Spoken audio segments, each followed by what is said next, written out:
You're listening to Nakedly Examined Music, a podcast about songs and songwriters. My name is Mark Linsenmeyer. My guest for episode 163 is Lilli Lewis, a classically trained pianist and singer, first based in Boston, now New Orleans. She is an executive at Louisiana Red Hot Records, and she's released 8 albums and 2 EPs since 2003, plus 2 albums and an EP with her band, with her wife, Liz Hogan, called The Shiz. You're right now hearing Lady from her first album, The Coming of John, 2003. We'll be discussing Coffee Shop Girl, the version from her brand new album, Americana. She previously recorded this for 2018's The Henderson Sessions, both of those produced by one of my previous guests, Mark Bingham.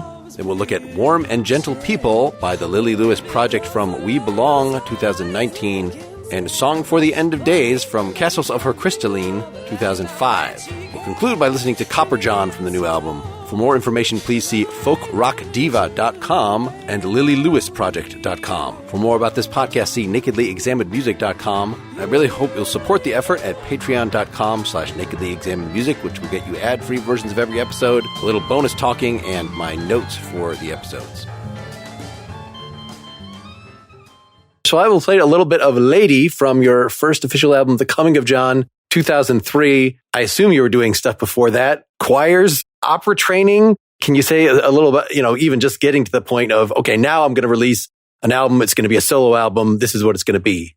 Well, truth is, I never thought I would have a career outside of classical music. I was really nerdy, so I was looking into musicology, but then in undergrad, a couple of teachers really thought I had something to offer, and I kept winning competitions on piano, and then I started winning competitions singing. And so then I was like, well, I enjoyed singing so much, especially the classical repertoire. We had to fill your whole body in order to make any sound come out. Piano is my first best friend, still one true love. Don't let my wife hear me say that. And so my relationship with that music was so intimate, and it just filled every part of me. I think because I didn't have any mirrors, I never could see a path for me as a concertizer, as a pianist in particular. As a singer, I did work as a concertizer for a while. My father passed away in the middle of all of that, and I had a little bit of a break. I just was grieving an awful lot, and all of my thoughts that I used to spill out on many, many pages of my journals got very, very small. I had this little tiny notebook. It was like maybe 2 inches by 3 inches, like a little tiny notebook. And I started writing songs in this little tiny notebook, or rather little tiny thoughts that later became songs. One of the best things that happened during that time, I had gone to this New England boarding school, and one of my music teachers there was retiring, and I got invited to come up and perform for her retirement ceremony. And that's where I met Jennifer Kimball, who was half of the story, kind of the New England version of the Indigo Girls, who I also grew up with. And just being in the room with a self-expressed singer-songwriter playing 2-finger chords, as she used to call it, and just having all these different sounds wash over me, and feeling her authentic experience being expressed through her songs kind of opened a door for me. Because before that moment, I was like, well, that's not really a thing.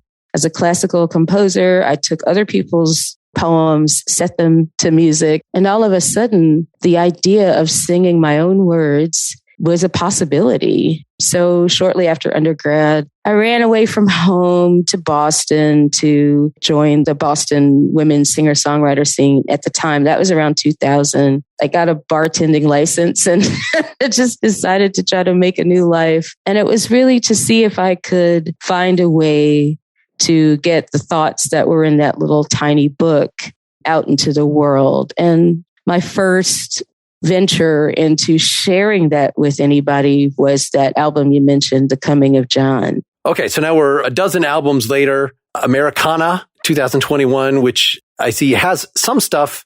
I don't know, you tended to re-record a number of things. This song that we had picked, Coffee Shop Girl, you had done a solo version on your 2018 The Henderson Sessions album. Can you say a little about the development of this song, Coffee Shop Girl, and then the decision we're going to do it again for the new album with a full band? The 2018 record was an accident. I'd gone out to Mark Bingham's studio, which was in the home of my bass player. And for about a year, maybe 2 years, my bass player was saying, hey, Mark Bingham lives at my house and he'll record for you. And I was busy wanting to not be a bother. And so I didn't take him up on it. And then I sort of got desperate one day because I felt like nothing was moving forward. And I was like, you really think Mark would record something for me? And he said, yeah. And it was like, well, how about next week? And I'm like, next week, So at that time, we were already performing Coffee Shop Girl with my full band. And what I thought I was doing was going out to the studio to lay down some demos so we could start mapping out a record. And we maybe recorded about 20 songs over a couple of days. And Bingham said, nah, you got to release this as it is. We'll come back and do a record. It's no problem, but we got to release this as is. And so I picked 9 songs that felt cohesive to me and that felt honest. And I think he gave me probably like the starkest mirror I'd ever had for my own voice and my own music. It was just voice and piano, and he promised me there was nothing to hide. So we put out Henderson sessions by his hand. That was his idea. But I hadn't given up on putting out the songs the way I heard them in my head. And so we followed that up with 2 other records. One was with my full band, and it ended up being called We Belong. And then the other is the newest project, Americana. And it recaptured some of the songs that we had demoed out in that first session. And then it also brought some new songs on the table that were born in 2020 during the unrest, the great undoing of us all.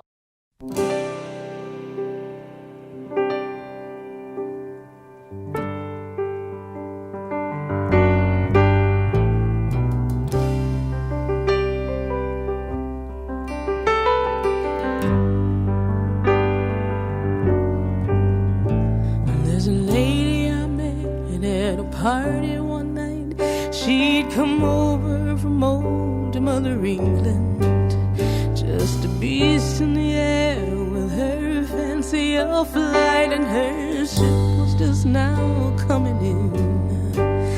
By the shine in her eyes, you knew well this was no make-believe, that she measured a prize by the weight of the gun up her sleeve. A hand cocked to one side as she steadied her pride, and the kickback enlivened her bones. Now that stained little girl is a woman-made world of her own.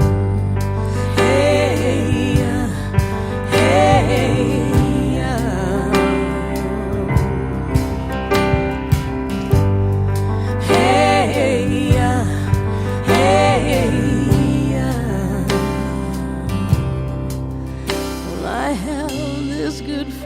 She's beginning again.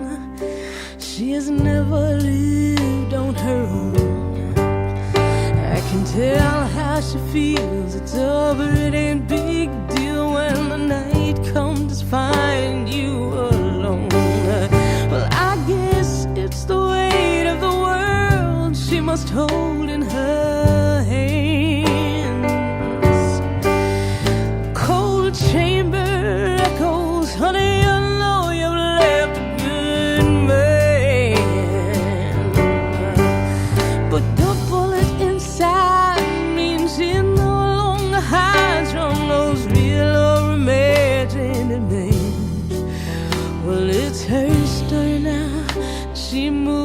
as the journey commends. Hey, hey,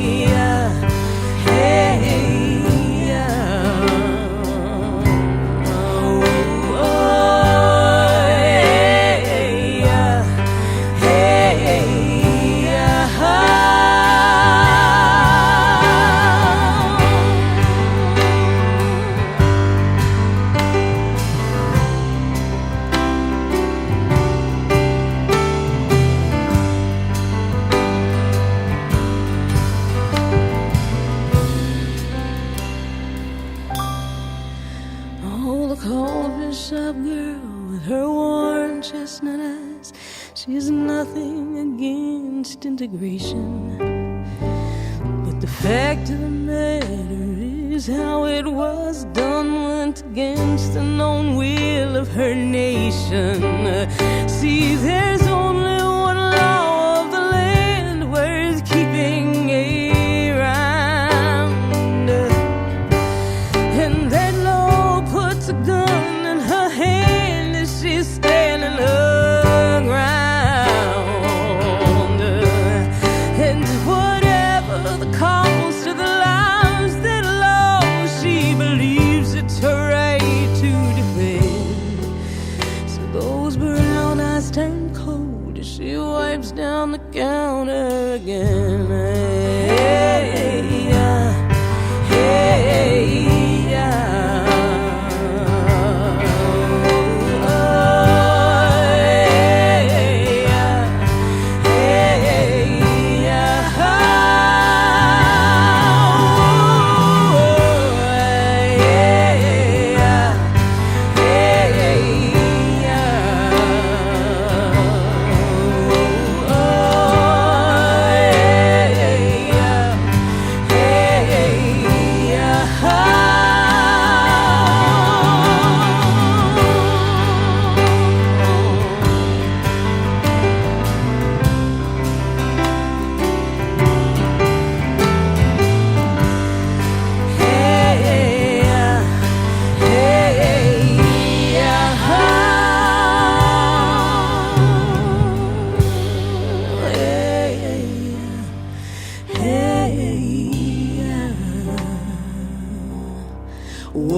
The intro here is more concise than on the solo version. I guess you didn't know. You thought you were laying down the actual track, but yet the intro, I think, on the original version is about twice as long as this. Whereas when you have the other instruments with you, you know, for that little walk up, then I don't know. I guess you don't need as much piano messing around. Mark likes to trim the fat. So when we first recorded it, and there was virtually no fat to trim because it's just a voice and piano, he decided it felt more organic. And actually, it is. If you notice in the first recording, my tempo is weird and I'm all over the place and swimmy. I end up singing the song at a different tempo than I started it at.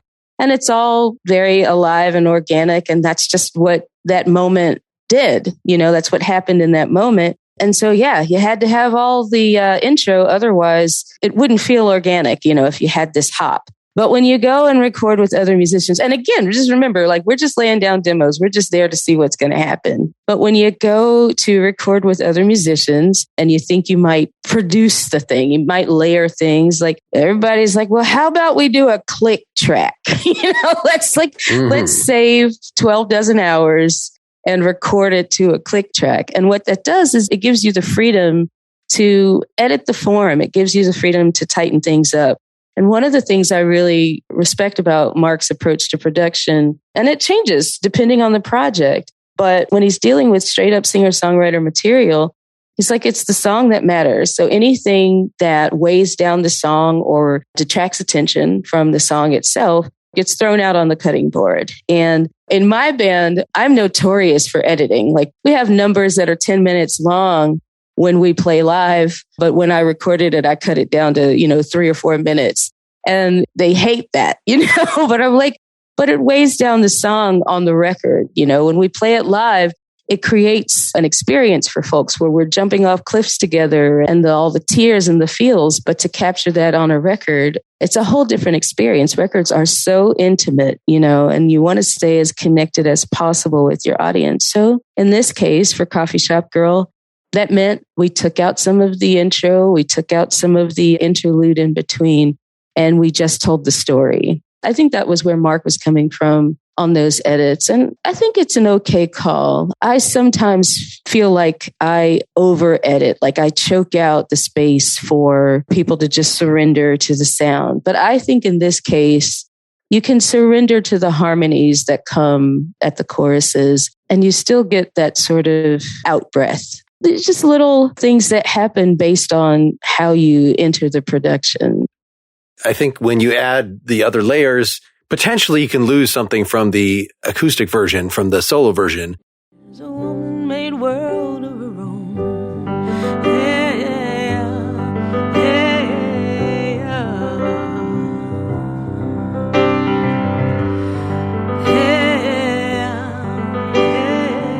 yeah. Well, I have this good friend. She's beginning again. But for this one, everybody is so tasteful. It is just ridiculous that you still get pretty much the full force of you and your piano coming through. And then, of course, when we hit I noticed, so it changed from yeah to hey, yeah. You know, how do you even decide, like, what is going to be the non-vocal thing or was there ever a point where there was a lyric in that section? Not at all. That section was born, hey, ya. What changed over time is the placement of my voice. So when I recorded it the first time, I was feeling kind of shy because I was naked and exposed. And at that time, I had a more closed placement. And what that refers to is the shape of your mouth, like literally the shape of your mouth when you sing. So I had sort of a narrow shape going on when I sang. And so you may not have heard hey ya as hey ya because of the shape of my mouth. But over the 3 years since then, I've started telling the story differently, and the shape of my mouth and how I use the rest of my face has sort of evolved a little bit. And you hear it differently, but it was born that way. It was always that way. And I never really tried to figure out what I meant by that little interlude. I think what that meant in my body was just a gesture that brings people into the lilt of that 6/8 or 12/8 meter. Just a ha, which is kind of tied to, those old, you used to call those meters perfect meters back, in the Renaissance and before the Renaissance. Those 6/8 driven meters were called perfect meters because that's actually closer to the heartbeat. The heartbeat, kung, kung, kung, kung, and not like kung, kung, kung, kung, kung, And so my body has always responded to these 6/8 and 12/8 meters as if it's connected to some ancient thing.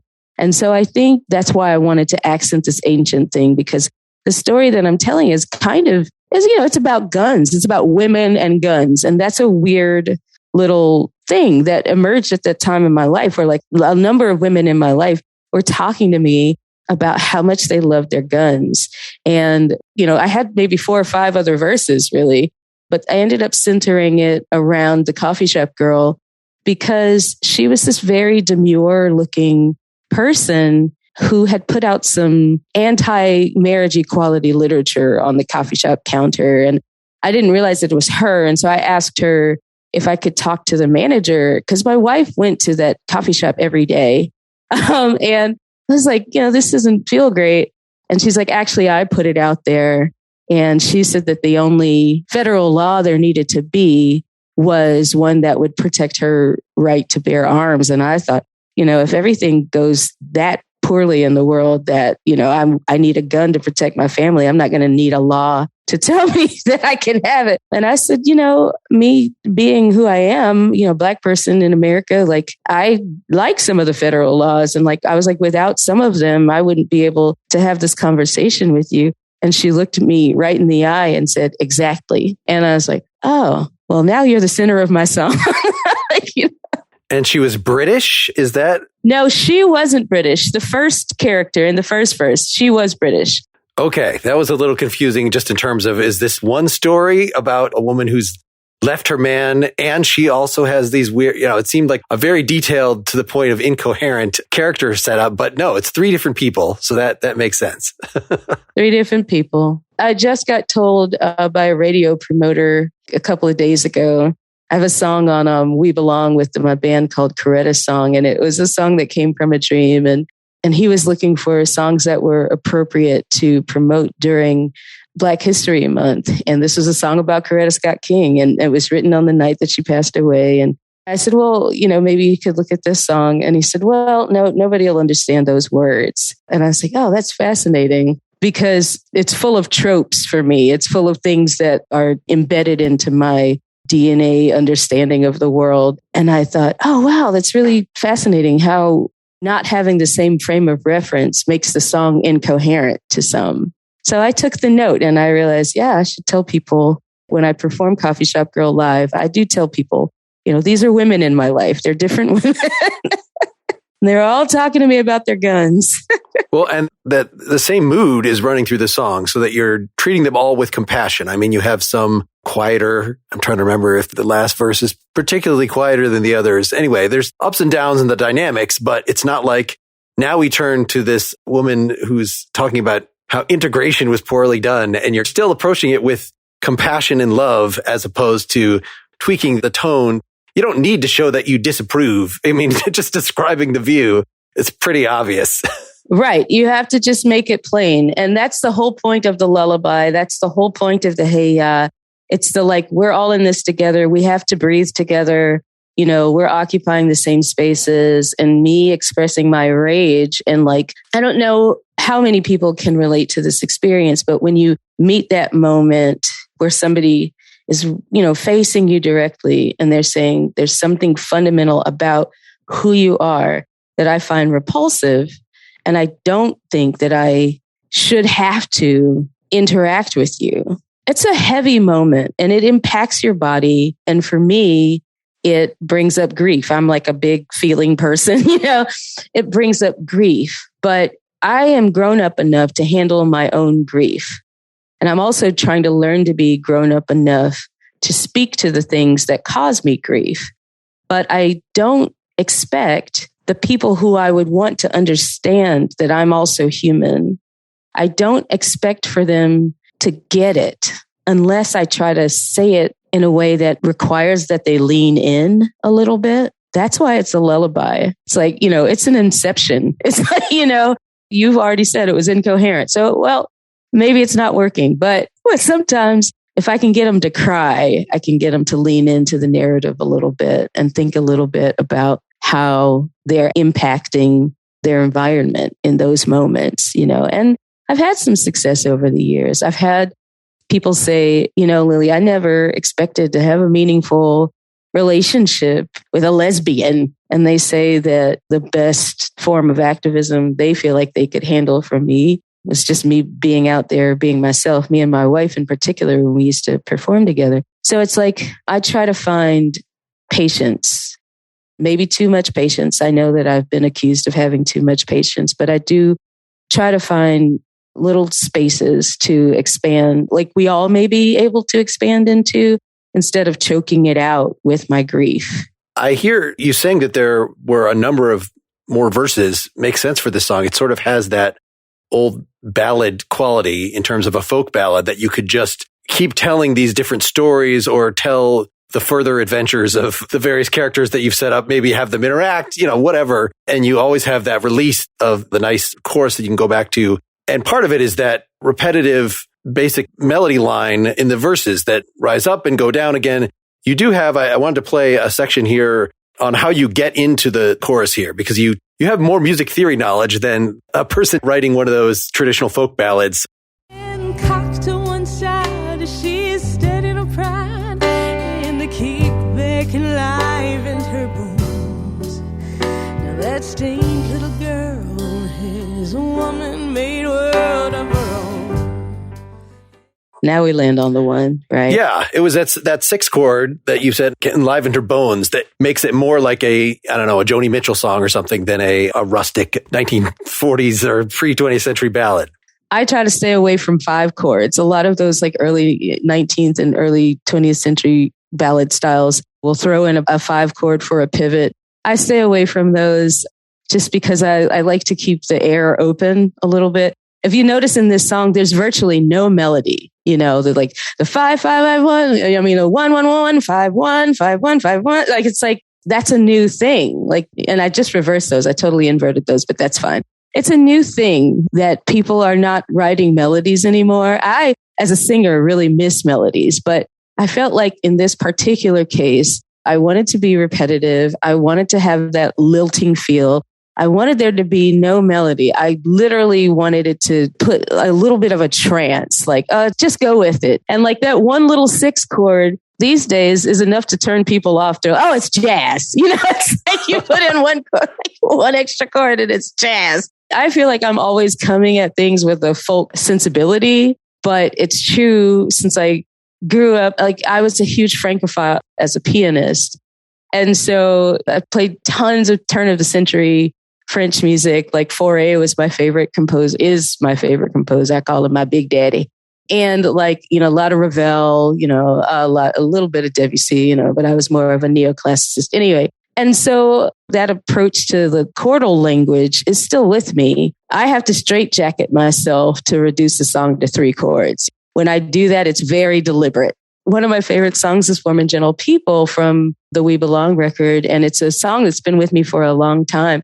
But I was recently listening to it and going, you know what? None of your melody is on a chord tone. Like the whole melody is like, all these extensions. It's like, no wonder nobody can sing along. But the songs that are most myself are the ones that are probably least accessible.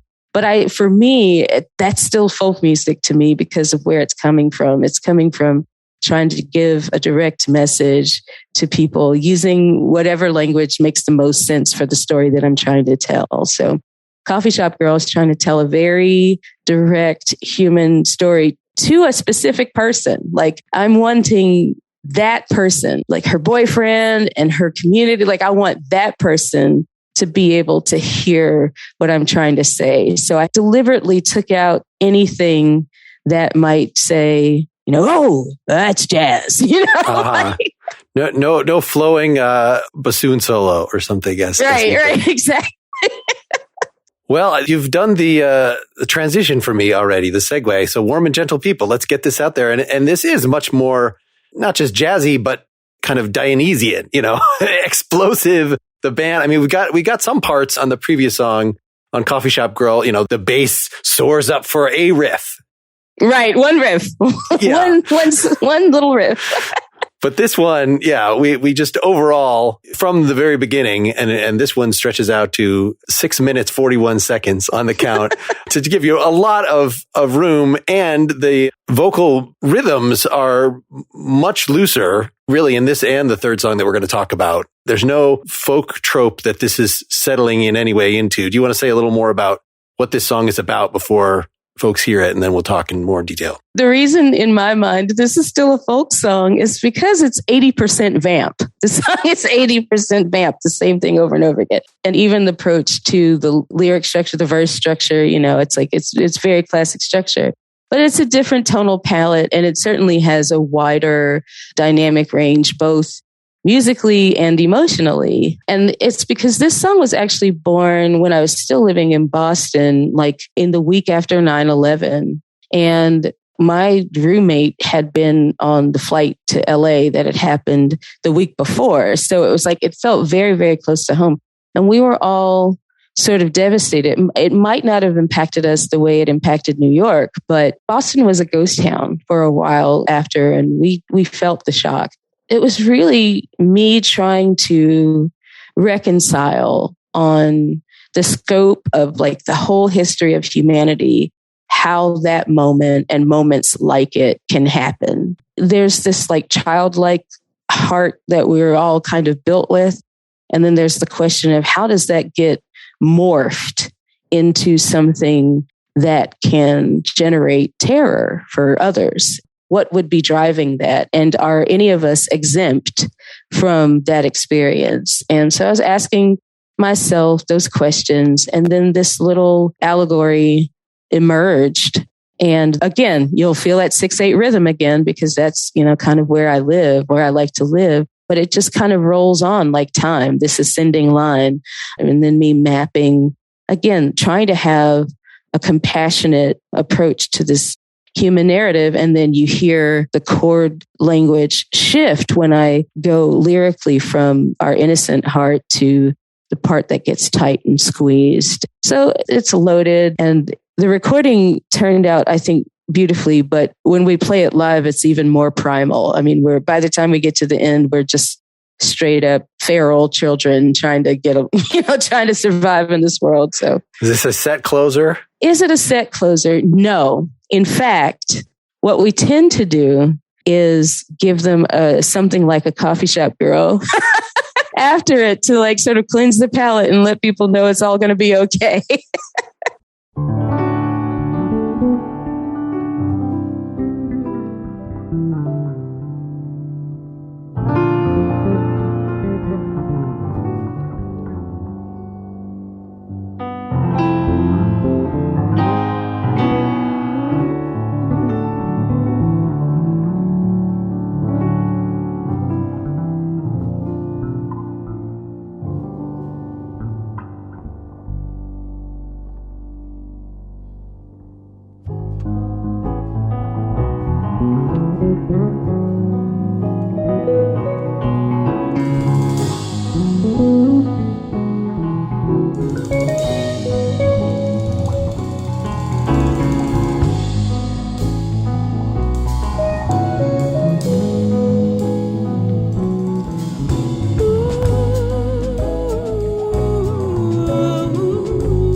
Before our fears turned to war, we lived in a world of plenty, and our souls were never empty, but in us lay the rage of 10,000 mothers weeping, weeping for their stillborn dreams of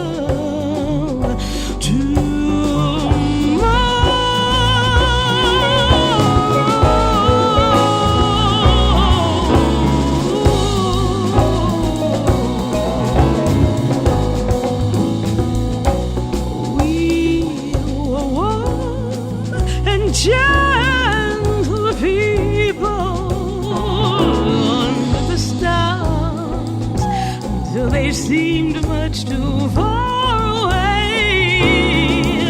We were one, but we were alone, and if we were alone, we really wanted in us lay the danger of never knowing who we were, never knowing who we could be.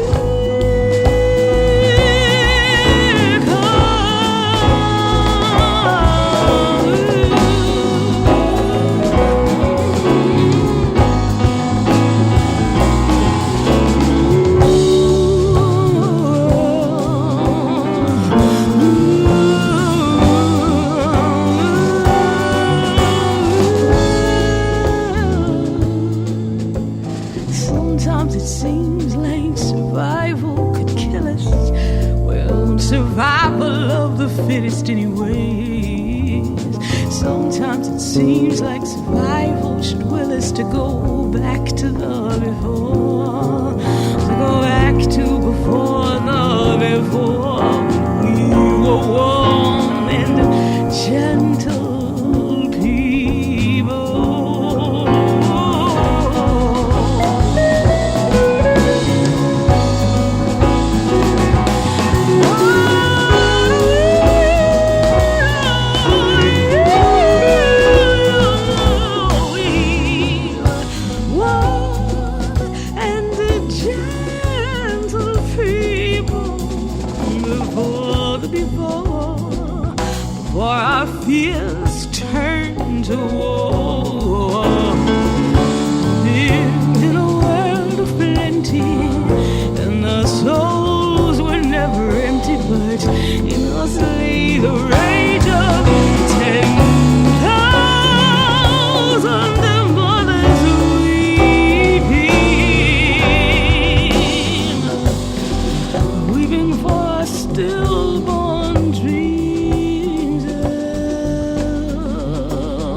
Before we talk about the song, let's do a little sponsor break, for I must tell you about the Nebbia by Moen Quattro showerhead. Nebbia is backed by some of the biggest names in Silicon Valley, and their showerheads are designed by former Tesla, NASA, and Apple engineers who have a passion for saving water and creating a superior shower experience. Their latest innovation, the most affordable shower yet, is the Nebbia by Moen Quattro, the world's best high-pressure water-saving shower, starting at only $119.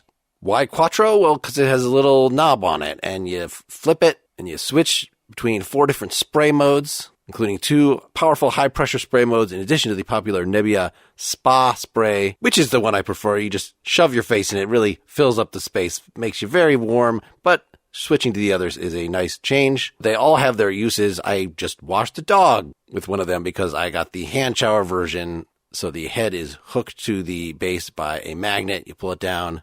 Quattro allows you to save water without compromising on experience. Each mode saves 40 to 50% of water compared to a traditional shower, and Nebbia also offers sustainable bathroom accessories such as their quick-dry earth mat shower shelves, shower curtains. Nebbia by Moen starts at just $119 exclusively on Nebbia.com, and Nebbia gave us a special discount just for our community. Go to Nebbia.com/NEM, use code NEM at checkout to get 10% off Nebbia products. Even better, Nebbia is offering free shipping on Quattro orders from the U.S. for just a few more days. Again, go to Nebbia.com/NEM. That's Nebbia.com/NEM to check out what they have to offer and save 10% with the code NEM. So yeah, there's a version of this back on your 2005 album, which is much more restrained. It gets to that ascending main piano riff quicker. We haven't really talked about how bossy you are with your band. Is it just the jazz thing? Everybody's listening to each other, or is it, don't play right for the end of that? That kind of.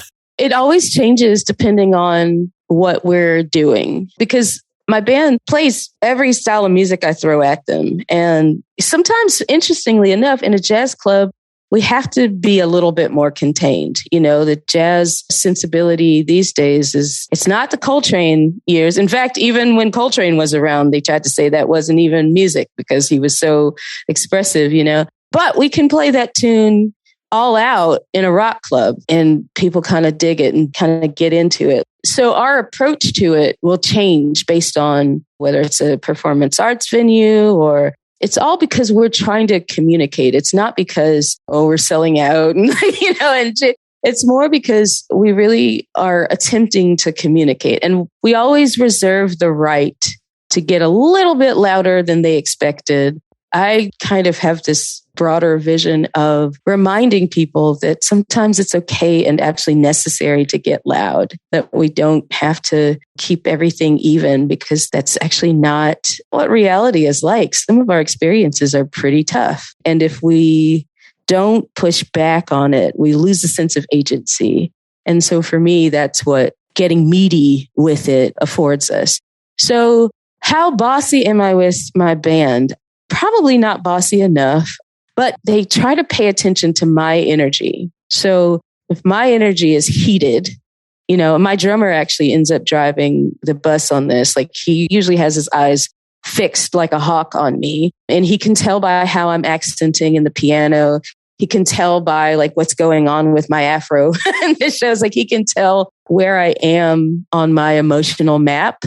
And he tries to meet that. He can tell if I'm holding back a little bit and he knows that I have something to say and he'll push a little bit. We've been working together for over 10 years now. And so we have a very kind of intimate connection on the stage in that way. And then everybody else sort of tries to follow suit. Everybody else sort of tries to meet our energy. When we made this recording, he couldn't see me. I was in a different room.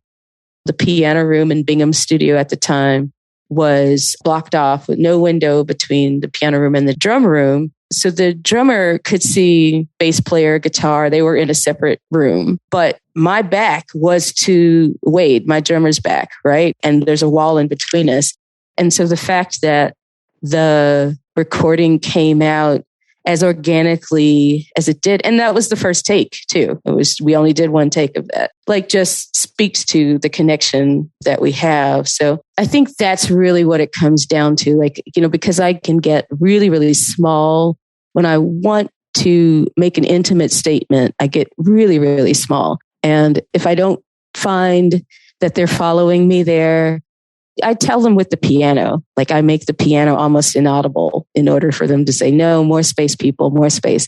So all of it is happening in the moment. And it all depends on the emotional map that I have to share. Unfortunately, like I have a million backstories whenever I'm singing any of these songs, and I never know what backstory is going to load when we go to play the song. So they really have to stay aware of me. And I think that's the jazziest thing about that particular band.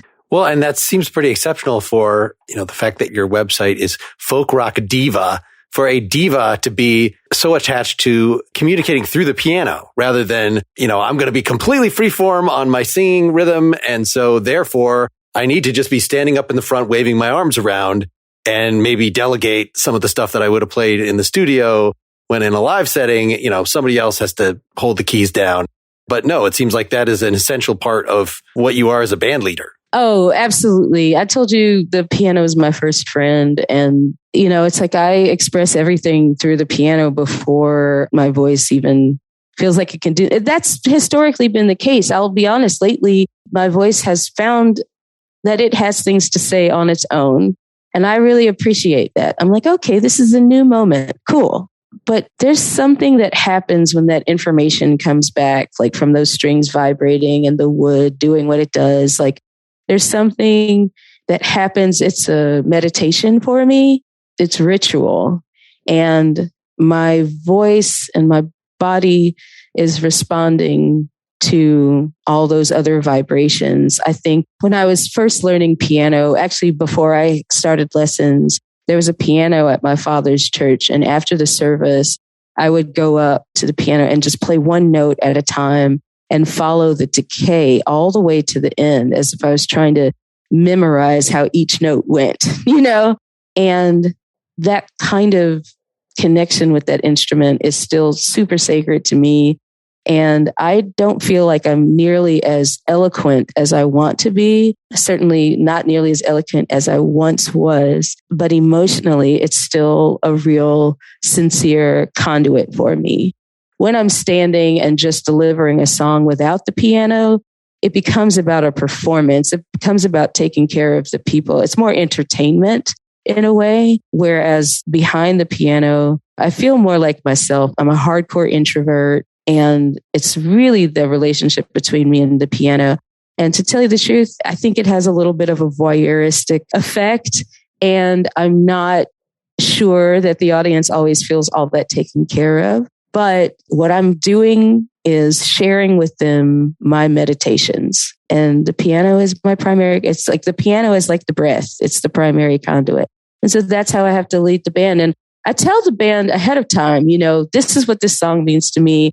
These are the moments that matter to me. Like, this is where you'll see me dig in. And then I leave it up to them to offer themselves in whatever way feels most authentic to them in the context of what we're trying to say. The other thing to keep in mind is that the diva thing, I probably got that moniker because I used to sing opera, but the diva thing is really more about me continuing to try to develop and grow into the highest version of myself.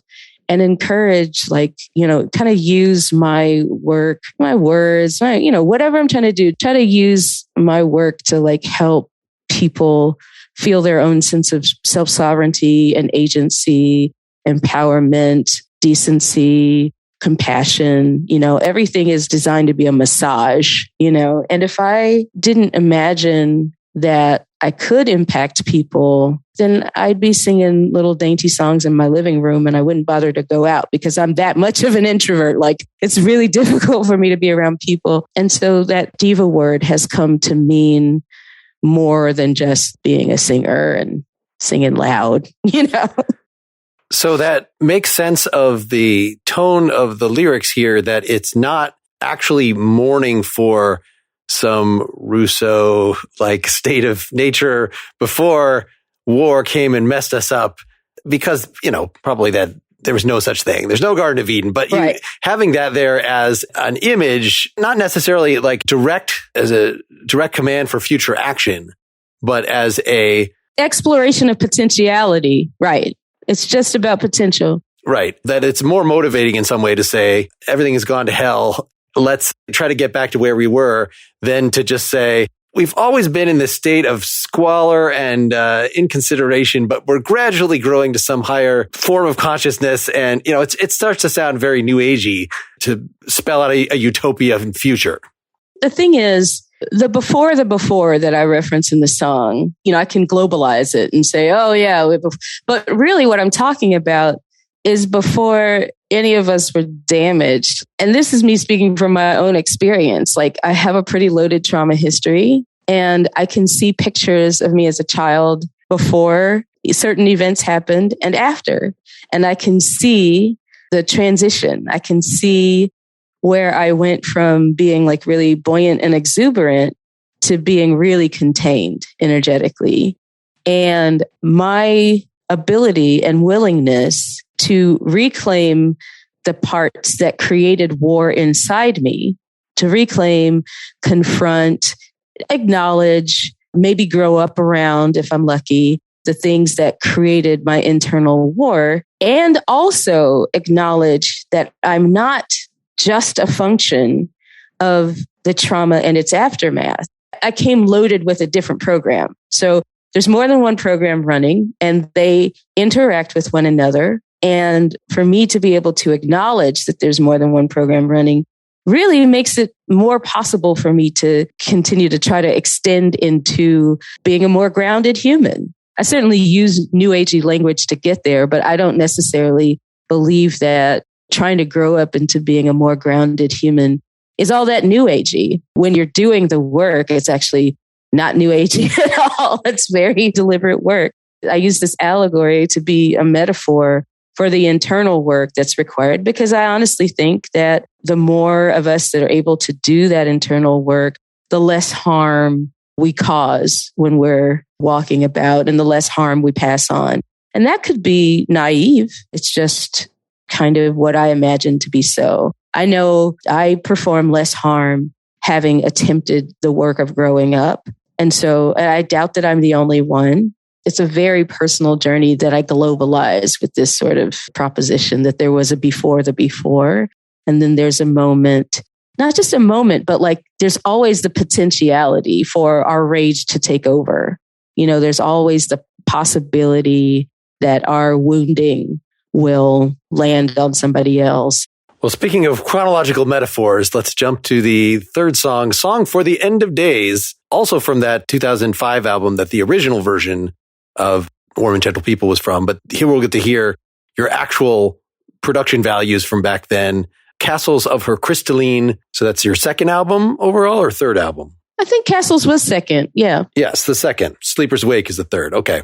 And I definitely heard something, maybe we were just playing with a different band at this point, or a choice of synthesizer that I don't hear on any of the later stuff. Can you say a little about where you're at this point with the band and what might have fed into this sound? This is very early on in my recording career. Before Castles, I was being scouted by a few labels, and they kept saying, oh, it's really good music, but we don't know how we could market it. And I was watching all of the people around me sort of get either signed up or people latching on to produce them and yada, yada, yada. And I was just an orphan left to do it all myself for years, really until Bingham came along.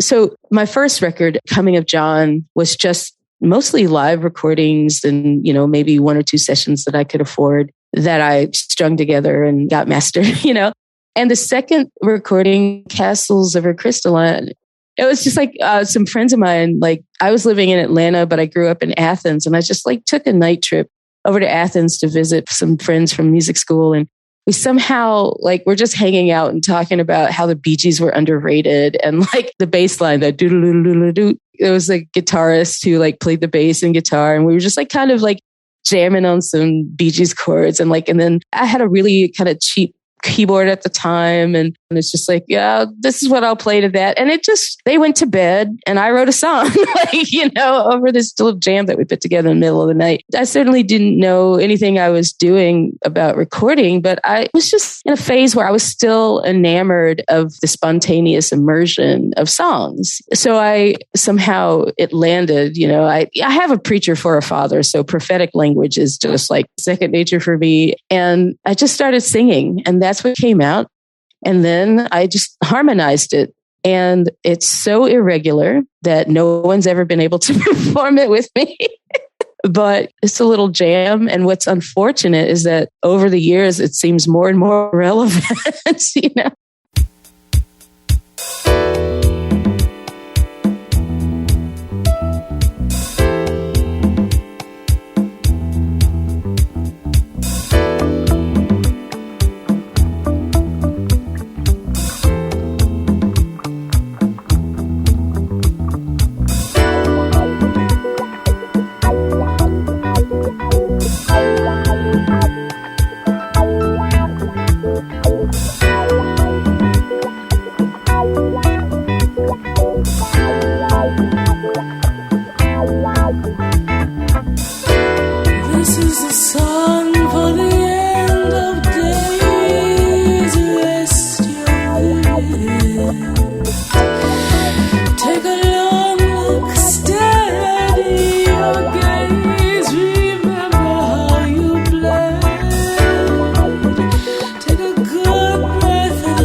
All right. So when you say you can't get anybody to do this with you, are you talking about like the vocal harmonies of having that actually have the rhythms be clear enough? Actually, we didn't talk about, I assumed you were just overdubbing yourself in the previous songs when these big choruses. Yes. Yeah, totally overdubbing myself.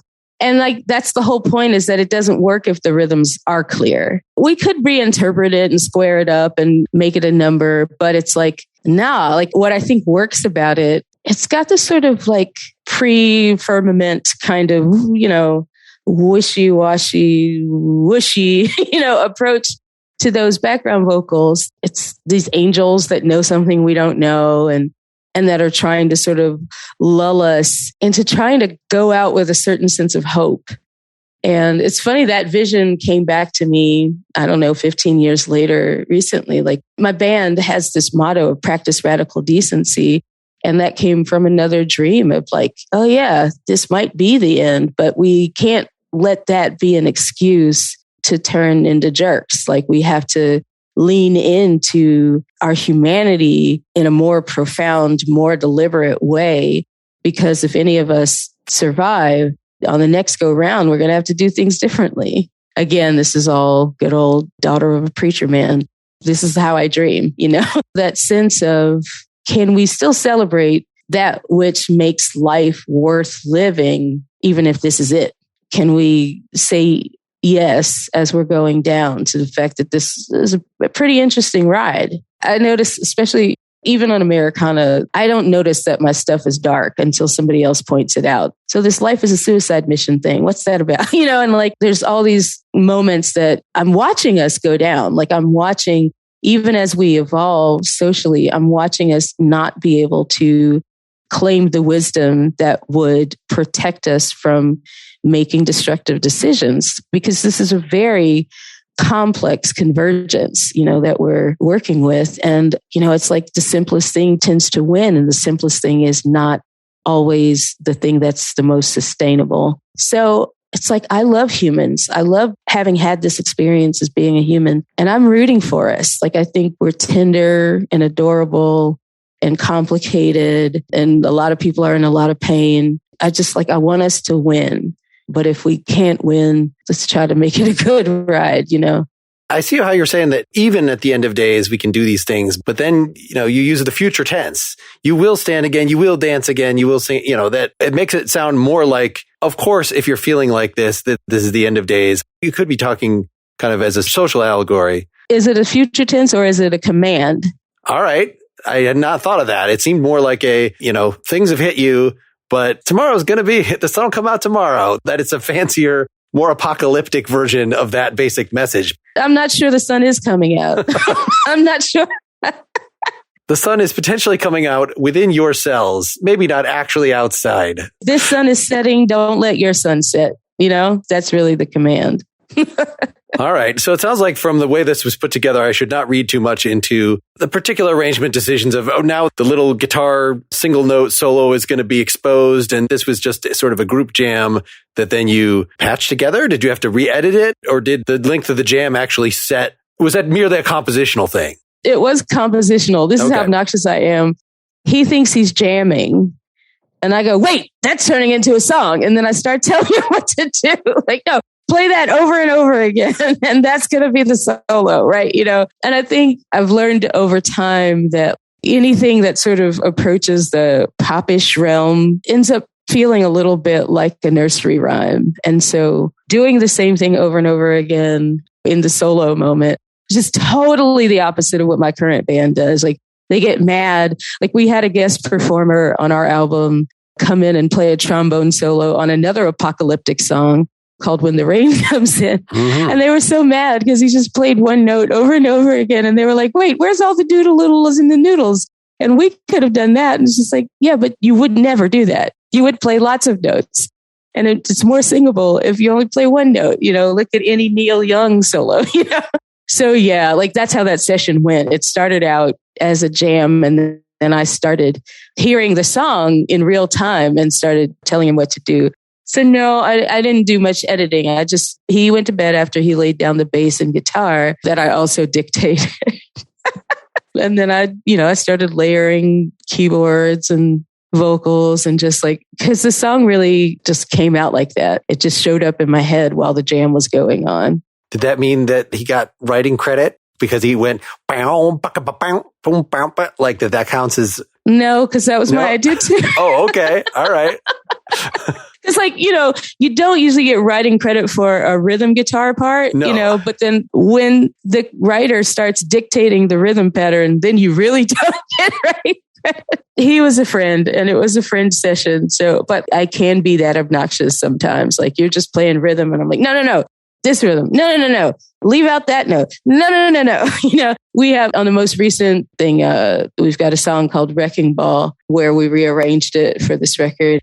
The guitarist comes in with a lick and, like, no, leave out those notes, put that note in, it's like, I got that from Patty Andrus from Tuck and Patty. I remember her talking about her process and like Tuck is, such an amazing guitarist. He can do anything. But she's like, most of the times on the songs that I write, I dictate every note. Like, I'm like, do this, do that. And you have to have an amazing guitarist in order to do the parts that she hears because she's hearing all of these interlocking parts and she's vocally agile enough to communicate that. And then he interprets that on the guitar. And so when you're young and somebody tells you that that's a potential process, you're like, oh, well, why not? So I've learned over the years that most guitarists are not open to that. My wife is a good guitarist and she was open to it. My drummer who plays guitar on some of this record, who's been with me forever, he's open to it. And my friend Gabriel Jordan, who played on Song for the End of Days, he was open to it. He's just one of those egoless spirits that just is there to have a warm time. I'm a fire spirit when it comes to making music. My wife calls it my bloody Beethoven mode. And I've been trying to leave more space over the years. I've been trying to learn to leave more space for people to express themselves how they want to. But I find that my spine has very specific instructions. And if my spine raises its hand and says, hey, that's not how it goes, I've got no choice but to tell them. I'm going to spend more time listening to this music than anybody else. So it has to be palatable for me. I don't know if that makes sense, but that's pretty much how it goes. Yeah, given what a strong literal and compositional voice you have, I was surprised to see that you had co-fronted this band with your wife, Liz Hogan, The Shiz, about 2.5 albums, 2009, 2012, 2013.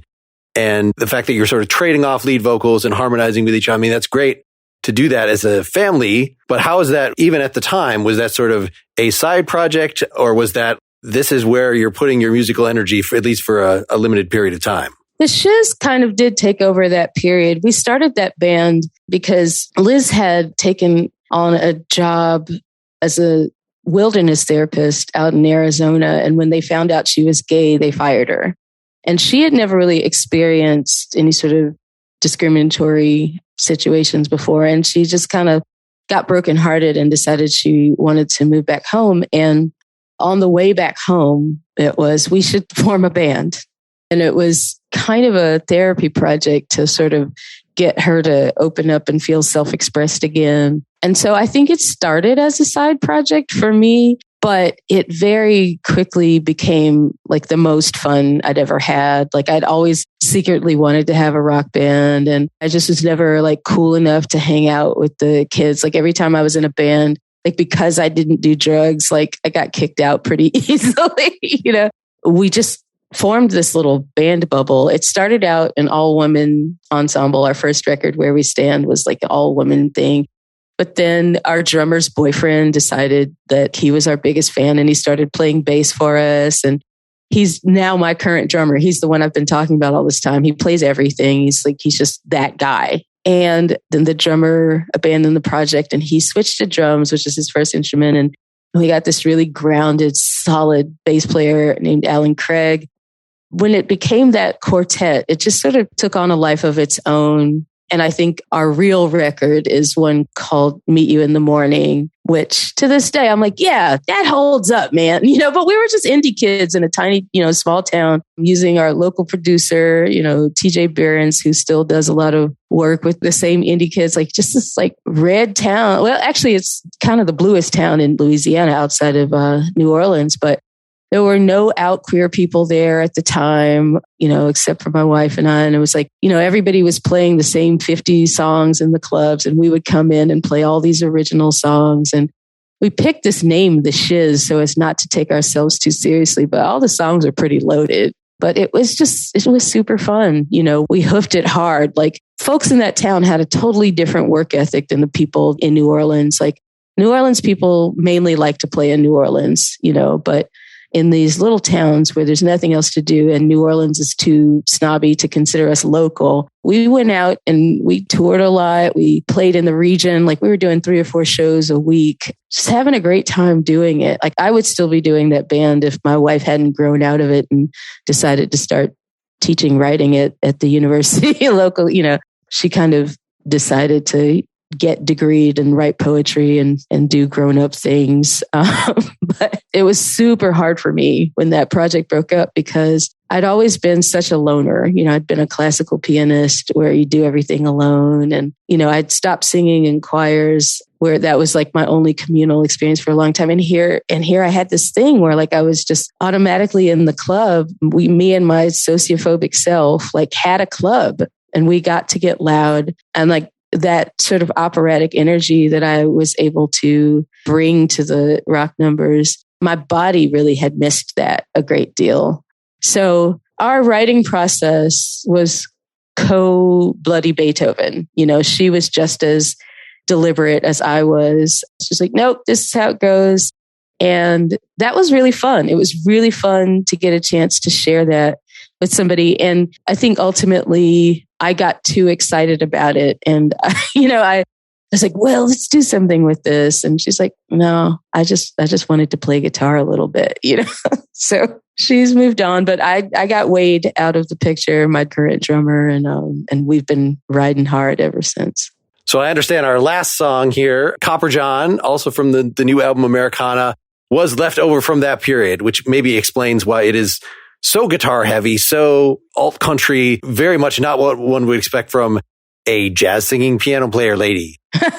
Right. Like I've said, I never really saw myself as a jazz singing piano playing lady. I understand that a lot of jazz language came out in my music, but I never saw myself that way. And I had tons of songs that, didn't fit that language at all. And I just never got to play them. And the shiz was my main outlet for that material. And so there were lots of songs that got left on the shelf when the band broke up.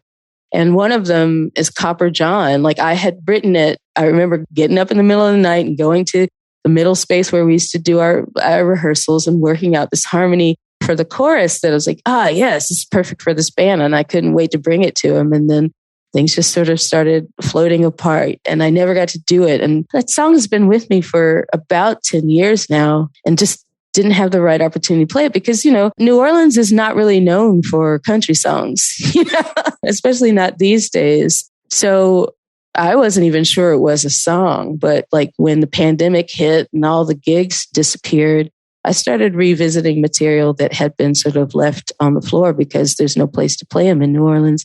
And I thought, well, maybe this is an opportunity to find out if this song is actually a song. I had written it about kind of like the houseless people who had ushered me along when I ran away from home and had like been witness to me and kept me on the path moving forward. And this is my chance to tell that story. And it's actually interesting. It's the one song on the new record that the most people seem to resonate with. So all these years I've been insecure for no reason. Well, thanks so much for doing this. This has really been a pleasure working my way through your catalog and hearing about it. I certainly appreciate that. All of the songs we talked about today, it seems, are from past lives, so this has been pretty integrating for me. So thanks. All right, here it is, Copper John.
Thanks so much to Lilli. She was a joy to talk to and a rare guest who had been listening to my philosophy podcast for many years. So it was like meeting an old friend. You can check out her music at folkrockdiva.com or look at lillylewisproject.com.